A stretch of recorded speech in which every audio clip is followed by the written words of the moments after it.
नमस्कार। देश की बात में मैं कादम्बिनी शर्मा हूँ आपके साथ। और सबसे पहले हम बात कर रहे हैं तूफान की, चक्रवात की, बिपरजॉय की। कल गुजरात के कच्छ से टकराने के बाद चक्रवाती तूफान बिपरजॉय 70 किलोमीटर की रफ्तार से दक्षिणी राजस्थान की तरफ बढ़ रहा है। मौसम विभाग ने कल उत्तर गुजरात और दक्षिण राजस्थान में भारी बारिश का अनुमान जताया है। सौराष्ट्र और कच्छ में भी अब भी बारिश जारी है। कल रात तूफान के लैंडफॉल के गुजरात के तमाम तटीय जिलों में तेज हवा चली और भारी बारिश हुई, जिससे सामान्य जनजीवन पूरी तरह अस्त व्यस्त हो गया। 22 लोगों के घायल होने और 23 से 24 मवेशियों के जान जाने की खबर है। 500 से ज़्यादा पेड़ उखड़ गए हैं। साथ ही करीब 1000 गाँवों में बिजली गुल हो गई है। निचले इलाकों में पानी भरने से लोगों को काफ़ी परेशानी हो रही है। एनडीआरएफ के मुताबिक तूफान के तट से टकराने के बाद किसी की मौत नहीं हुई है। पीएम मोदी ने भी गुजरात के मुख्यमंत्री भूपेंद्र पटेल से बात कर हालात की जानकारी ली है। मुख्यमंत्री के मुताबिक गिर के शेरों की सुरक्षा को लेकर भी प्रधानमंत्री चिंतित नजर आए।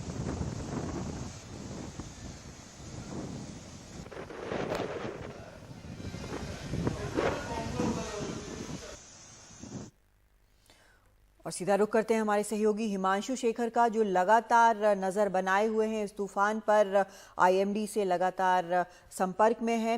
हिमांशु, गुजरात के लिए कुछ इलाकों के लिए कहा गया है कि बारिश होगी, कुछ इलाकों में तेज हवा भी चल रही है, और क्या जानकारी मिल रही है आईएमडी की तरफ से?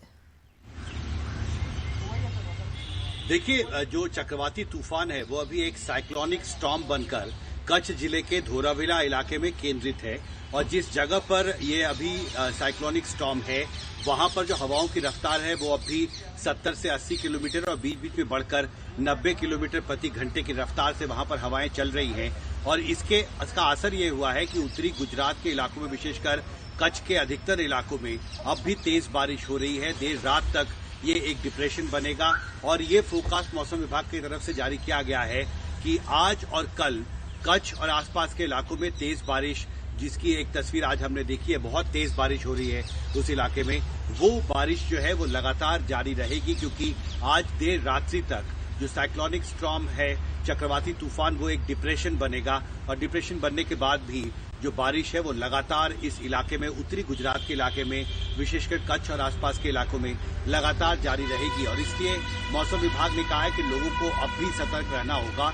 क्योंकि अक्सर ऐसा देखा गया है कि साइक्लोनिक स्टॉर्म की वजह से जो बारिश होती है और जब वो डिप्रेशन बनकर फिर बारिश जो है और ज्यादा उसकी इंटेंसिटी होती है, तो इससे जल जमाव जो है वो बढ़ता है, बाढ़ का खतरा भी बढ़ता है। और कच्छ इलाके में अक्सर ऐसा देखा गया है कि जब भी तेज बारिश हुई है, बाढ़ के संकट का खतरा जो है वो लगातार वहां पर बना रहता है। तो इसलिए लोगों को अब भी एहतियात बरतना होगा। लोगों को ये नहीं सोचना होगा कि हवाओं की रफ्तार थोड़ी कम हो गई है और इसलिए खतरा टल गया है। लोगों को हालात पर नजर रखने होंगे और बारिश जब तक तेज हो रही है, संभव हो वो घरों के अंदर ही रहें। दूसरी महत्वपूर्ण बात जो मौसम विभाग की तरफ से कही गई है कि इस पूरे घटनाक्रम के दौरान 2 दिन में जिस तरह से अर्ली वार्निंग सिस्टम्स की मदद से फोरकास्ट जो है वो सही तरह से करने में मौसम विभाग कामयाब रहा है, उसका एक असर ये भी हुआ है कि जान माल का नुकसान, जिसका अक्सर अंदेशा रहता है इस तरह के अति प्रचंड चक्रवाती तूफान में, वो दूसरे चक्रवाती तूफानों के मुकाबले इस बार कम हुआ है। लेकिन अब भी लोगों को सतर्क रहना होगा, क्योंकि कच्छ और आसपास के इलाकों में तेज बारिश हो रही है। और जैसा मैंने पहले कहा, हवा की रफ्तार अब भी 70 से 80 किलोमीटर प्रति घंटे और बीच बीच में बढ़कर 90 किलोमीटर प्रति घंटे की रफ्तार से हवाएं जो है वो अब भी चल रही हैं। और आम लोगों को अब भी सतर्कता बनाए रखनी होगी। कदम हिमांशु, आपने बोला कि 2 दिन और अभी बारिश की आशंका है, तेज बारिश की, और जिस तरह से हवाएं चल रही हैं वो भी काफी तेज हैं। तो क्या हम ये समझें कि कम से कम 2 दिनों तक जिन लोगों को इवैक्यूएट किया गया है या जो लोग एहतियात बरत रहे हैं, 2 दिन तक वो इसी बिल्कुल अटेंशन में रहें, ताकि जब तक ये सारा कुछ गुजर नहीं जाता है, चक्रवात का सारा असर गुजर नहीं जाता है, तब तक बिल्कुल सुरक्षित नहीं है? देखिए, निश्चित तौर पर, क्योंकि जो रिलीफ कैंप में जिन लोगों को रखा गया है, देखिए करीब 2.25 लाख लोगों को वहां से हटाया गया है। और एनडीआरएफ के डायरेक्टर जनरल ने एनडीटीवी से ये कहा है कि अब भी करीब 1000 गांव है जहां पर बिजली गुल है।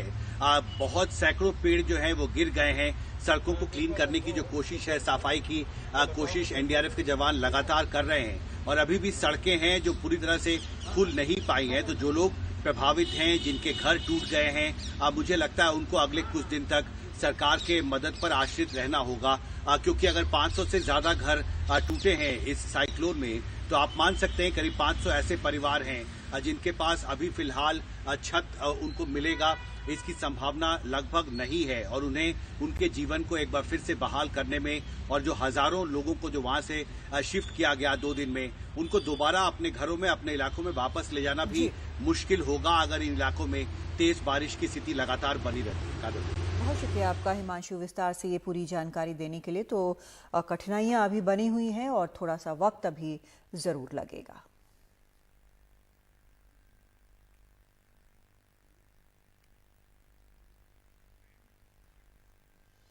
और अभी दिल्ली एनसीआर में जो बारिश हुई है, क्या उसकी वजह ये तूफान ही है? इन सब सवालों पर IMD DG doctor M Mohapatra से कुछ देर पहले बात की हमारे सहयोगी हिमांशु शेखर ने। साइक्लोन बिपरजॉय अभी कच्छ जिले के धौलावीरा इलाके में केंद्रित है। आप इन सैटेलाइट इमेजेस में देख सकते हैं कि किस तरह से साइक्लोन धीरे धीरे उत्तरी गुजरात और दक्षिण राजस्थान की तरफ बढ़ रहा है। ये अब भी एक साइक्लोनिक स्टॉर्म की तरह आगे बढ़ रहा है उत्तरी गुजरात और दक्षिणी राजस्थान के इलाकों में। मेरे साथ मौसम विभाग के director general doctor M Mohapatra हैं। अभी आने वाले समय में आपका क्या फोरकास्ट है? साइक्लोनिक स्टॉर्म की दिशा दशा क्या होगी? साइक्लोन स्टॉर्म जो आज आफ्टरनून में कच्छ डिस्ट्रिक्ट का धौलावीरा के आसपास केंद्रीभूत है, ये धीरे धीरे नॉर्थ ईस्ट वार्ड मूव करेगा और नॉर्थ राजस्थान और साउथ राजस्थान और नॉर्थ गुजरात की तरफ आगे बढ़ेगा।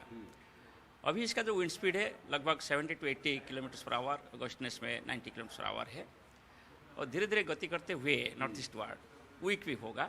जब डीप डिप्रेशन होगा इसका wind speed 55 to 65 kilometre per hour, gustiness में 75 किलोमीटर पर आवर हो सकता है। वो विंड नॉर्थ गुजरात और साउथ राजस्थान इलाके में होने का संभावना है। जी, तो ये 16 और 17 तारीख को इस पूरे इलाके में, मतलब विशेषकर दक्षिण राजस्थान में बहुत तेज बारिश होने वाली है। या इसके प्रभाव में अभी नॉर्थ गुजरात और साउथ राजस्थान में 17 तारीख को ज़्यादा बारिश होगा और आज सौराष्ट्र कच्छ और इसका जो आसपास इलाका है साउथ राजस्थान और नॉर्थ गुजरात रीजन, वहाँ भी अच्छा बारिश होगा। हमारा पूर्वानुमान यही है कि heavy to very heavy rainfall होने के साथ साथ आइसोलेटेड प्लेसेस में, माने कुछ इलाका में एक्सट्रीमली हेवी रेनफॉल हो सकता है आज और कल। एक आखिरी सवाल, यहाँ पर बादल दिख रहे हैं दिल्ली के ऊपर भी और आसपास के इलाकों में, अभी दिल्ली के कुछ इलाकों में बारिश भी हो रही है। एक वैज्ञानिक के तौर पर आप इसको कैसे डिफाइन करेंगे? अभी जो बारिश हो रही है क्या वजह है उसकी? इसका 2 रीजन है। एक है जैसे आप देख रहे हैं साइक्लोन है, इसका जो आउटफ्लो है माने सीरस क्लाउड्स और द मीडियम क्लाउड्स, वो सभी दिल्ली की तरफ जा रहे हैं। इसमें क्या है कि मॉइस्चर भी आ जाते हैं, अरेबियन सी से मॉइस्चर आ जाते हैं दिल्ली के आसपास। मगर पहला कारण यही है कि एक वेस्टर्न डिस्टर्बेंस अभी जम्मू एंड कश्मीर के ऊपर केंद्रीभूत है और वेस्टर्न डिस्टर्बेंस से एक ट्रफ ऐसे राजस्थान की तरफ भी डेवलप हो रहा है और इसकी वजह से ये जो लो लेवल क्लाउड्स आप देख रहे हैं और जिसकी वजह से लाइट रेन भी आज रिकॉर्ड हुआ है, ये संभव हुआ है। तो आप ये कह रहे हैं कि एक तो वेस्टर्ली डिस्टर्बेंस जो जम्मू कश्मीर के पास केंद्रित है उसकी वजह से वो एक फैक्टर है और दूसरा साइक्लोनिक स्टॉर्म की वजह से अरब सागर से मॉइस्चर उत्तर पश्चिम भारत की तरफ, दिल्ली की तरफ आया है, उससे उसने फैसिलिटेट किया है इस बारिश को। जी जी, हमसे बात करने के लिए शुक्रिया। तो मौसम विभाग से सुशील राठी के साथ हिमांशु शेखर, एनडीटीवी इंडिया। बिपरजॉय समुद्री तूफान का असर राजस्थान के पश्चिमी इलाके पर भी पड़ने के आसार हैं। यहां के 7 जिलों में अगले 2 दिन भारी बारिश के आसार हैं। मौसम विभाग के मुताबिक अगले 2 दिनों में पूरे सीजन की बारिश हो सकती है। देखिए, मैप के थ्रू यदि देखें तो अब ये साइक्लोन जो है वो फिलहाल गुजरात के कच्छ और कच्छ के जो इंटीरियर पार्ट्स है वहाँ पे एज ए साइक्लोनिक स्टॉर्म के रूप में बना हुआ है और अगले 6 से 7 घंटों के बीच यदि देखेंगे तो ये सिस्टम लगातार जो है वो ईस्ट नॉर्थ ईस्टवर्ड डायरेक्शन में मूव करेगा और साथ ही साथ इसकी जो इंटेंसिटी है वो साइक्लोनिक स्टॉर्म से आप देखें आज शाम के समय तक ये डीप डिप्रेशन में कन्वर्ट हो जाएगा। उसके बाद ये लगातार नॉर्थ ईस्ट डायरेक्शन में चलते हुए आज रात के समय यदि देखेंगे तो ये डिप्रेशन की कैटेगरी में आ जाएगा। अब ये जो विंड का जो यदि आप डायग्राम देखेंगे इसी के साथ में तो आप देखिए कि जैसे जैसे ये सिस्टम का इंटेंसिटी कम हो रहा है कि जो गस्टीनेस विंड है वो भी अकॉर्डिंगली कम हो रही है। तो साइक्लोन से नेक्स्ट जो इंटेंसिटी जब स्टेप डाउन होगा ये सिस्टम, तो डीप डिप्रेशन बनेगा और उस दौरान विंड की जो स्पीड है वो 50-60 किलोमीटर के नीचे जो है वो दर्ज होगी। और जो अगले 6 से 10 घंटों में देखेंगे तो सिस्टम डीप डिप्रेशन से और वन स्टेप डाउन होकर डिप्रेशन की कैटेगरी में आएगा। तो एसोसिएटेड जो प्रिवेलिंग विंड्स हैं उसकी स्पीड जो है वो ग्रेजुअली कम होगी। सीधा रुख करते हैं हमारे सहयोगी हर्षा कुमारी सिंह का। हर्षा, वहां पर राजस्थान में भी आशंका अब यही है कि असर पड़ेगा चक्रवाती तूफान का। किस तरह के हालात हैं वहां, क्या एहतियात बरते जा रहे हैं? देखिए, अभी जैसे हम लोग जयपुर में हैं, काफ़ी किलोमीटर दूर है पाली और सिरोही से, लेकिन यहाँ पर अब उमस बहुत ज़्यादा बढ़ रही है। तो अब हम देख रहे हैं कि जैसे शाम को जालौर में थोड़ी देर पहले हमने पता किया वहाँ पर बारिश शुरू हो गई है, हल्की हल्की बारिश हो रही है। बाड़मेर में तो काफ़ी तेज़ बारिश हुई थी क्योंकि बाड़मेर बिल्कुल कच्छ से टच करता हुआ इलाका डिस्ट्रिक्ट है।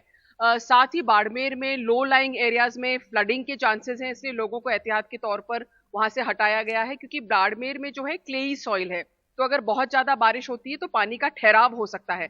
और ये सभी इलाकों में, राजस्थान में जो पश्चिमी इलाके हैं, पाली में भी है, जालौर में भी है, यहाँ पर ये सब हो सकता है कि एकदम फ्लैश फ्लड या एकदम से बहुत तेज बारिश होगी तो हैवी रेन होएगा तो फ्लडिंग हो सकती है, क्योंकि यहाँ पर हैवी रेन नहीं होती है। और उनको उम्मीद है कि करीब जैसे आज बाड़मेर में ऑलरेडी 79 mm रेन हो चुकी है, वैसे बाड़मेर में पूरे सीजन में 200 to 300 mm रेन होती है। तो अगर 2-3 दिन में बहुत ज्यादा तेज बारिश और भारी बारिश हो जाती है तो पानी का ठहराव हो जाएगा, फ्लैश फ्लडिंग हो जाएगी, जो सूखे पड़े नदी नाले हैं वो उफान पे आ जाएंगे। दूसरी बात यह है कि जहां तक मौसम विभाग का कहना है कि आप देख सकते हैं कि किस तरह से अगर इस तरह से बारिश होती है तो राजस्थान में एक तरह से बेनिफिशियल रहेगा, क्योंकि बुआई का जो सीजन है वो बहुत दूर नहीं है। अब एंड जून तक अगर बारिश होती है तो बुआई शुरू हो जाती है।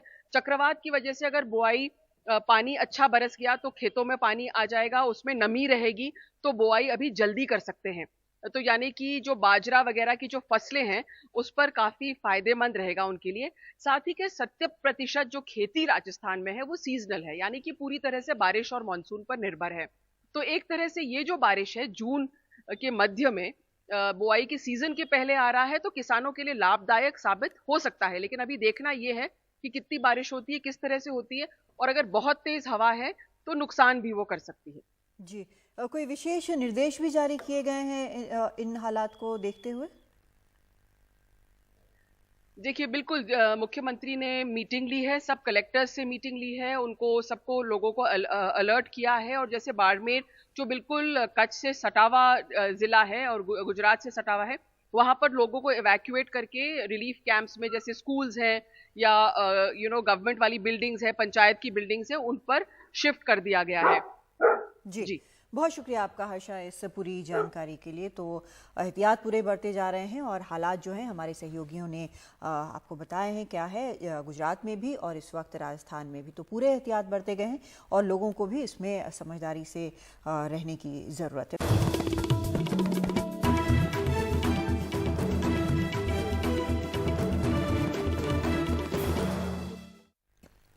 आपको बता दें कि 17 जून को एनडीटीवी उत्तर प्रदेश को लेकर दिन भर कॉन्क्लेव करने जा रहा है। इस कॉन्क्लेव में उत्तर प्रदेश की चुनौतियों, उसकी उम्मीदों, उसके बदलावों पर भी बात होगी। इस कॉन्क्लेव में यूपी के जाने माने नेताओं सहित अलग अलग क्षेत्रों के विशेषज्ञ हिस्सा लेंगे। तो जरूर देखें 17 जून को दिन भर।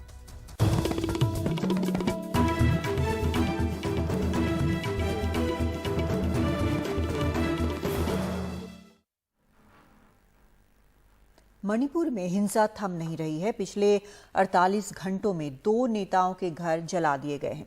ताजा मामले में उपद्रवियों ने विदेश राज्य मंत्री आर.के. रंजन सिंह का घर फूंक डाला। घटना के वक्त मंत्री केरल में थे।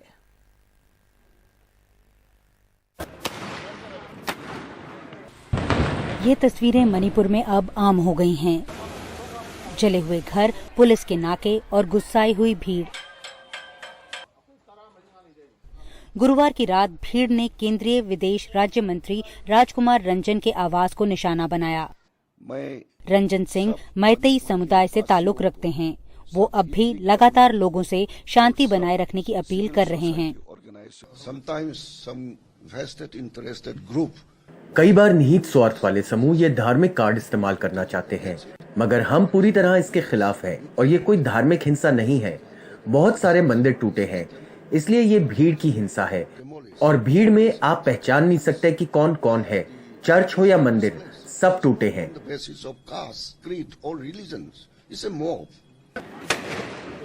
मणिपुर में पिछले 48 घंटों में बढ़ी हुई हिंसा को देखते हुए केंद्र ने डायरेक्टर जनरल सीआरपीएफ को मणिपुर भेजा है ताकि फोर्सेज में तालमेल बेहतर बढ़ाया जा सके। हाल में रैपिड एक्शन फोर्स को लेकर कई शिकायतें भी केंद्र सरकार तक पहुंची थीं।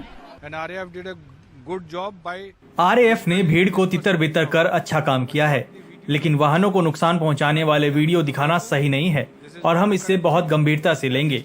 हम सीआरपीएफ और आरएएफ के अधिकारियों को लेकर सख्त हैं और इन लोगों के खिलाफ सख्त कार्रवाई की जाएगी।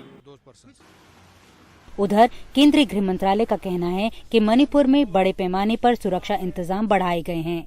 सेना के 80 कॉलम तैनात हैं, फिर सीएपीएफ की बटालियंस भी हैं। कुल मिलाकर 30,000 जवान लगातार वहां गश्त लगा रहे हैं। हिंसा के दौरान कई धार्मिक स्थल और घर भी क्षतिग्रस्त हुए हैं। इनके लिए सरकार ने पैकेज भी अनाउंस किया है। साथ ही शांति कमेटी का गठन भी किया गया है। प्रदर्शनकारियों ने क्योंकि नेशनल हाईवे 2 को बंद कर रखा है, इसलिए दूसरे रास्ते से जरूरी सामान इन राज्यों तक भेजा जा रहा है। टीएमसी ने जहां केंद्रीय गृह मंत्रालय की संसदीय कमेटी को बुलाने की मांग की है, वहीं कांग्रेस भी इस स्थिति को गंभीर बता रही है। मणिपुर दिल्ली से हजारों किलोमीटर दूर है, लेकिन वहां के लोगों का आरोप है कि दिल्ली ने उन्हें अपने दिल से भी दूर कर दिया है। 3 मई के बाद वहां पर लगातार हिंसा हो रही है, जिसमें अब तक 122 लोग जो हैं वो मारे जा चुके हैं और 70,000 से ज्यादा लोग जो हैं वो विस्थापित हुए हैं। हालांकि केंद्र सरकार ये लगातार दावा कर रही है कि वहां की स्थिति को काबू पाने के लिए वो नियंत्रण जो है वो स्टेप्स उठा रही है। नई दिल्ली से नीता शर्मा, एनडीटीवी इंडिया के लिए।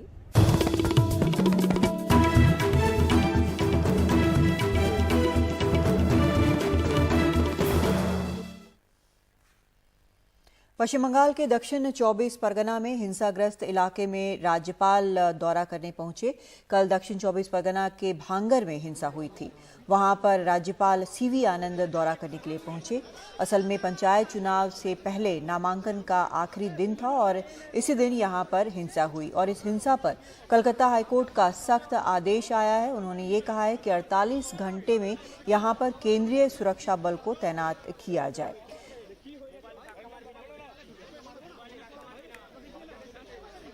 I happened to see some places where unfortunate incidents of violence was there. I could interact with the victims, some of them, and also with the local people. This was a fact-finding, data-gathering period for me. I have made my own inferences from what has happened. I would like to take further action based upon an objective analysis of what I have seen, what I have heard, what I have analyzed, and what I have experienced.